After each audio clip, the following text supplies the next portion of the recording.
विनोद, कुछ बात करनी थी मुझे तुमसे। बोलो। ये जो चल रहा है ना, ये ठीक नहीं है। किस बारे में बात कर रही हो तुम? विनोद, यही पिछले कुछ दिनों से जो कुछ हो रहा है। पहले अर्चू गई मानव के घर पर अपनी सगाई का न्योता देने के लिए, अब मानव आ गया हमारे घर पर अपनी शादी का कार्ड लेकर। ये सब क्या चल रहा है, मेरी तो कुछ समझ में ही नहीं आ रहा है। अरे ये दोनों समझ क्यों नहीं रहे कि ये सब करके इन दोनों को कुछ हासिल नहीं होने वाला है, बल्कि इनकी जिंदगी ही बर्बाद होगी। मंजू। हाँ विनोद, मैं बिल्कुल सच कह रही हूँ। विनोद देखो, मानव लड़का है, हो सकता है इन सब बातों का उसकी जिंदगी पर कोई असर न पड़े, लेकिन अर्चू का क्या विनोद?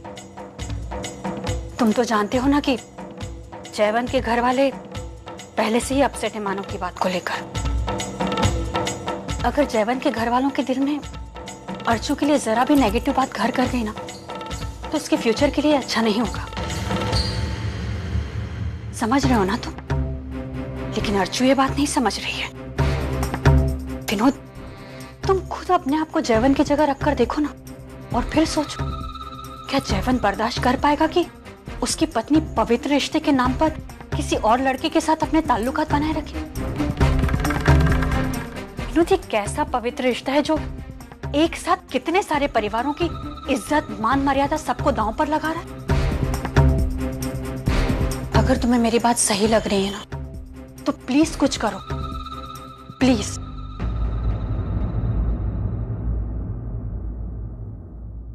अरे अच्छा हुआ तू आ गई, मुझे तुझसे कुछ जरूरी बात करनी है। क्या हुआ काकी? स्वाति, तो जयवंत की आई से बात करेगी क्या? नहीं, मैं कुछ दिनों से देख रही हूँ वो कुछ नाराज सी लग रही है। मुझे लगता है अर्चना और मानव वाली बात उनके दिमाग में बैठ गई है। तू तो जानती है ना हमारी अर्चू को, वो किसी भी रिश्ते के साथ बेईमानी नहीं कर सकती। अब मुझे ये समझ में नहीं आ रहा है कि मैं ये बात प्रभात को कैसे समझाऊं और उन्हें कैसे यकीन दिलाऊं कि अर्चू का अतीत जयवंत के आज पर हावी नहीं होगा। अब चिंता मत कीजिए काकी, प्रभा काकी से मैं बात कर लूंगी। लेकिन वैसे अपनी जगह पर वो गलत भी नहीं है ना। अपने बेटे के भविष्य की चिंता हो रही है उनको, लेकिन बस ये सब तो उनकी शादी होने तक की बात है। एक बार जयवंत और अर्चना की शादी हो जाएगी, फिर सारी प्रॉब्लम सॉल्व हो जाएगी। लेकिन तब तक मेरा मतलब है, अगर कल जयवंत भी ऐसा ही सोचेगा तो। नहीं काकी, आप जयवंत की चिंता मत कीजिए, मैंने उसे समझा दिया है। और मुझे पूरा विश्वास है कि जैसे जैसे उन लोगों से अर्चना की नजदीकियां बढ़ेंगी ना, उन्हें उसकी अच्छाई का पता चल जाएगा।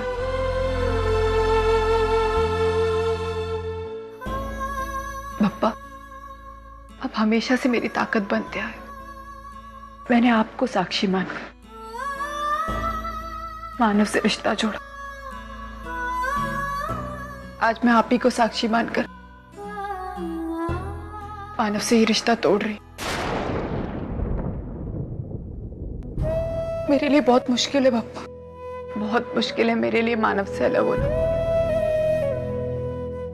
मैं नहीं जानती कि मैं मानव के बिना रह भी पाऊंगी या नहीं,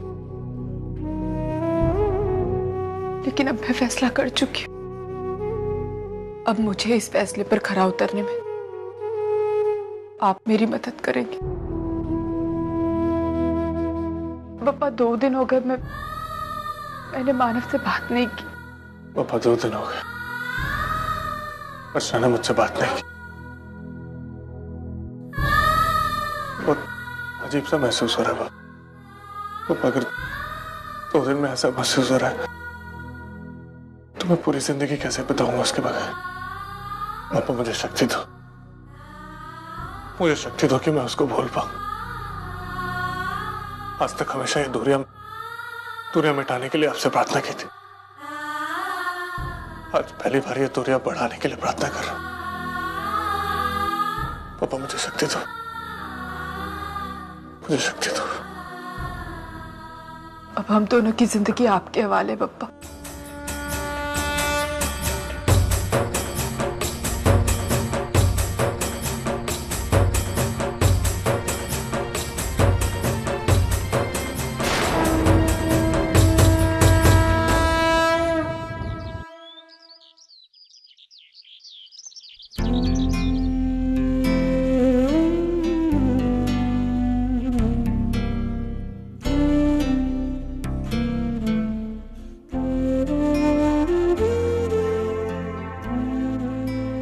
पापा,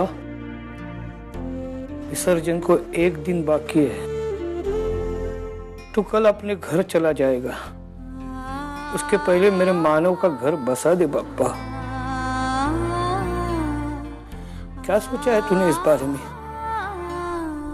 अरे ये आखिरी मौका है, ये आखिरी मौका गवाना नहीं पापा।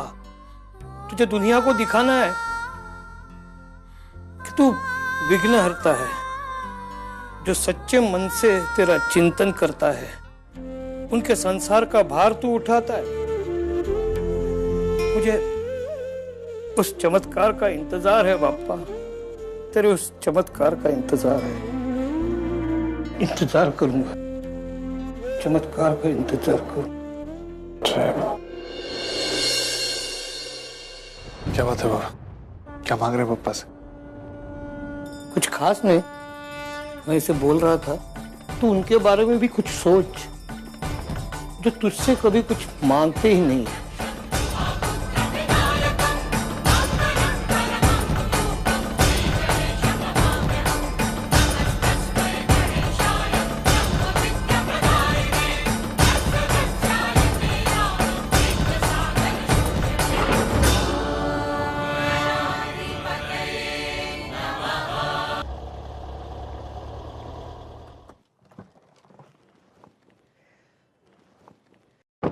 जयवंत,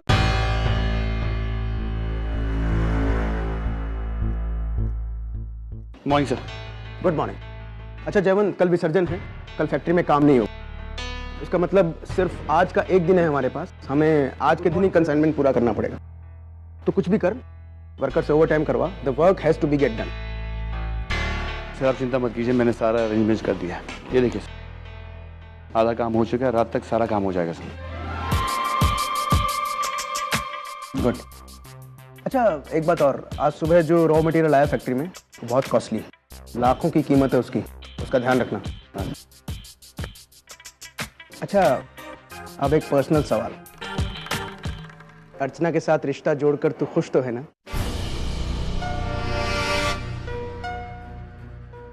जी सर, खुश हूँ। चल चलता हूँ।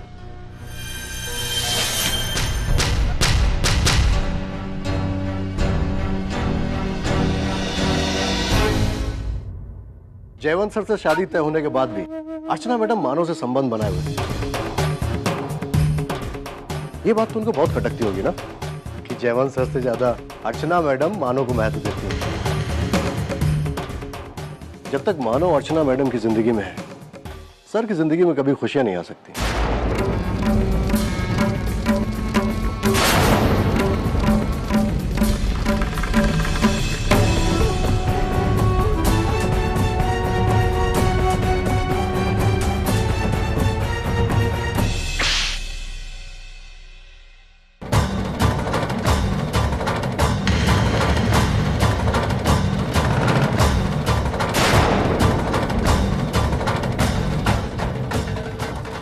ये तुम्हारी उस सोच के लिए और उस घटिया बकवास के लिए जो तुम अभी अभी कर रहे थे। वैसे मैं कभी किसी को किसी की जगह नहीं दिखाती प्रकाश, लेकिन तुमने इतना मजबूर कर दिया कि मुझे तुम्हें तुम्हारी जगह दिखानी पड़ रही है। तुम कौन होते हो हमारी निजी जिंदगी में बात करने वाले? किस अधिकार से तुमने मेरे, मानव के और जयवंत के बारे में बात की? किसने तुम्हें अधिकार दिया? जो खुद नियमों पर नहीं चलता, जो खुद किसी की इज्जत करना नहीं जानता, वो हमें सिखाएगा कि क्या सही है और क्या गलत है? देखिए मैडम, शुक्र मनाओ प्रकाश, ये मेरी शराफत समझो कि मैं तुम्हें सबके सामने धक्के मारकर बाहर नहीं निकाल रही हूँ। और अगर मैं चाहूँ ना तो मैं ये भी कर सकती हूँ। मैं तुमसे अभी भी कह रही हूँ, तुम्हारे पास समय है प्रकाश, सुधर जाओ, वरना इससे नुकसान हमारा नहीं, सिर्फ तुम्हारा है। और एक और बात याद,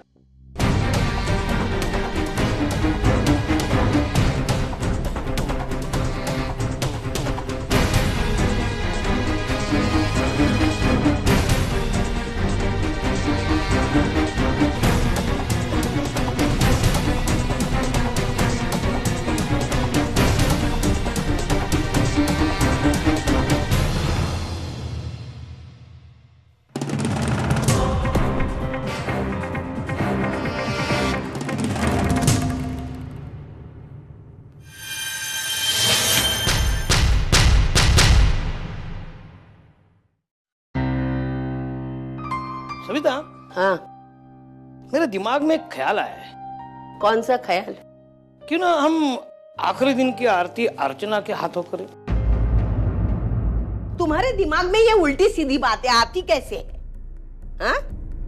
ओ बेचारी अर्चना हमसे अलग होकर अपनी नई जिंदगी शुरू करने की कोशिश कर रहे हैं, और तुम हो जो उसको यहाँ बार बार बुलाकर उलझन में डाल रहे हो। वो अपनी नई जिंदगी शुरू करने जा रही है, उसको अपनी जिंदगी शुरू करने दो। यहाँ बुलाकर हमसे रिश्ता जोड़ने की कोशिश मत करना। सविता, पापा ने ही अर्चना की जिंदगी हमारी जिंदगी से जोड़ी है। वो आएगी तो इनकी मर्जी से, जाएगी भी तो इन्हीं की मर्जी से। ये तुम्हारी बातें ना तुम्हारे स्टेज पर, तुम्हारे नाटक में शोभा देती है। इन बातों का मुझ पर कोई असर होने वाला नहीं, ध्यान में रखना। जैसा कि आप सब लोग जानते हैं, कल हम सब हमारे गणपति बप्पा को अलविदा कहने वाले हैं। कल का ये फंक्शन हमारी फैक्ट्री इतिहास का सबसे बड़ा फंक्शन होगा, इसलिए मैं चाहता हूं आप सब वर्कर अपनी फैमिली के साथ उसमें शरीक हो। इसलिए मैनेजमेंट ने कल की छुट्टी डिक्लेयर करने का फैसला किया है।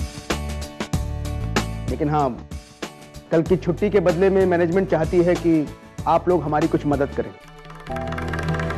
वो ये कि नया असाइनमेंट हमें आज ही पूरा करना होगा, क्योंकि परसों हमें उसकी डिलीवरी करती है। मैं समझता हूं आप सब लोग मुझे निराश नहीं करेंगे। जाइए।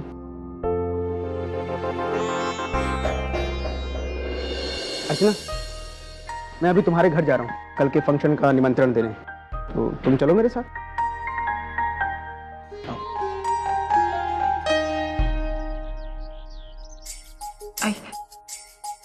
आई। अरे धर्मेश जी, धर्मेश, आओ बेटा, आओ बेटा। खुश रहो, बैठो। बैठो बेटा। प्रणाम बाबा। अरे हाँ, सुखी बाबू, बैठो बेटा। और धर्मेश, आज ऐसे अचानक? बस कल फंक्शन है ना, तो आप लोगों को इनवाइट करने चला है। हाँ, लेकिन धर्मेश, इसके लिए खुद चलकर आने की क्या जरूरत थी? हा? घर के गणपति है भाई, आप अगर हमें न्योता ना देते तो भी हम जरूर आते। बाबा, ये तो आपका बड़प्पन। लो बेटा। पर हाँ, मेरा भी तो कुछ फर्ज बनता है ना कि मैं खुद पर्सनली आके आपको इनवाइट करूं, तो बस चला है। हम जरूर आएंगे बेटा। आना ही नहीं है, बल्कि नाच गाकर गणपति उत्सव की शोभा भी बढ़ानी है। अरे सुन रही हो ना अर्चना, ये नियम तुम पर भी लागू होता है। नहीं धर्मेश जी, मुझे नाचना वाचना नहीं आता। कल तो किसी को ना कहने की अनुमति ही नहीं, सबको नाच गाकर एंजॉय करना है। वैसे आई बाबा, आपको तो कोई एतराज नहीं है ना? अरे भाई, हमारी इतनी हिम्मत कहाँ कि हमारे दामाद को हम ना कहें।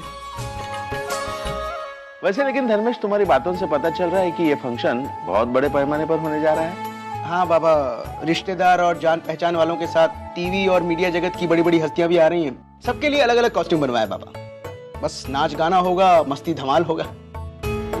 अच्छा, अब मैं चलता हूँ। चाय तो पी के जाइए। अरे चाय पीने का टाइम किसके पास है? बहुत से लोगों को इनवाइट करना है बाबा। ये चाय पेंडिंग नहीं, फिर आकर पीऊंगा। अच्छा बाबा, चलता हूँ।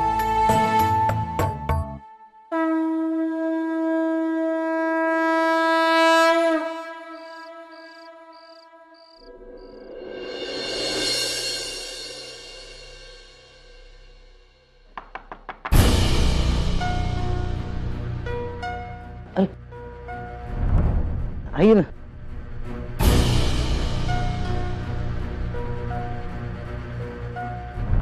पानी ला।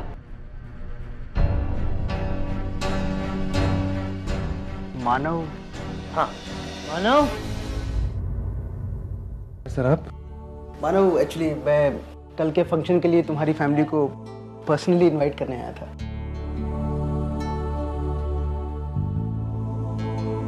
Thank you. अच्छा मानव, वो परसों का कंसाइनमेंट रेडी हो गया?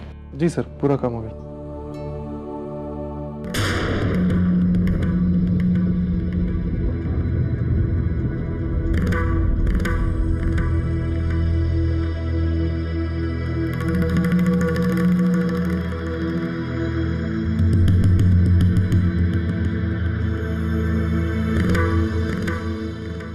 आई मैं जानता हूँ आप मुझसे नाराज हैं, लेकिन आई मैं क्या करूँ। आई मैं जिस पोजीशन पर हूँ वहां बैठकर मुझे बहुत सारे फैसले लेने पड़ते, लेकिन आई इसका मतलब ये नहीं है कि मैं किसी के साथ जानबूझकर गलत कर रहा हूँ। आई मैं चाहता हूँ आप पिछली सारी बातें भूलकर अपने पूरे परिवार के साथ विसर्जन में शामिल हों। हाँ हाँ धर्मेश जी, हम जरूर आएंगे। ये जो बाप्पा है ना, वो हम इंसानों से बहुत ऊंचा है। उन्होंने ही आपको सुबुद्धि दी आपका फैसला बदलने की, वही आपको यहाँ ले आया। हम जरूर आएंगे। थैंक यू बाबा। अच्छा अब मैं चलता हूँ।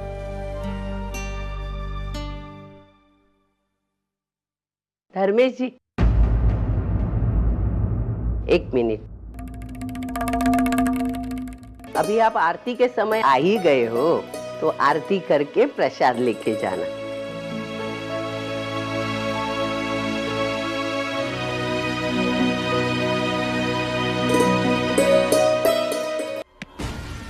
इस वक्त फैक्ट्री में लाखों का माल पड़ा हुआ है। चौकीदार से लेके मैनेजर तक छुट्टी मना रहे हैं, और कल का पूरा दिन भी ये लोग गणपति विसर्जन में व्यस्त रहेंगे। इससे अच्छा मौका मिलने वाला नहीं हम लोगों को अमीर होने का। आखिर तू कहना क्या चाहता है प्रकाश? अरे सीधी बात है राजा, मक्खन खुला सामने पड़ा है, हाथ साफ कर लेते हैं। मतलब चोरी? अगर किसी को पता चल गया तो? किसी को कुछ पता नहीं चलेगा। समंदर से अगर एक लोटा पानी निकाल लो तो समंदर को कुछ फर्क नहीं पड़ता है। उल्टे हम लोगों की चांदी हो जाती है जो एक लोटा पानी निकालते हैं, और हम लोग वही करेंगे। फैक्ट्री से माल उठाएंगे और मार्केट में बेच देंगे, और उसके बाद हम लोगों के पास लाखों रुपए होंगे, लाखों। यार तू जो कह रहा है वो बिल्कुल सही है, फिर भी रॉ मटेरियल चोरी होने की बात धर्मेश सर तक पहुंच गई तो अर्चना है ना, रॉ मटेरियल की जिम्मेदारी अर्चना की है, और चोरी की जिम्मेदार अर्चना ही ठहराई जाएगी।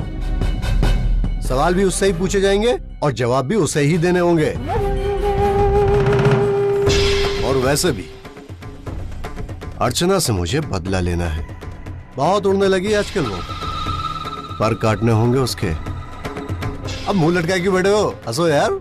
आज की रात का इंतजार है, बाकी कल हम लोगों की जिंदगी बदलने वाली है।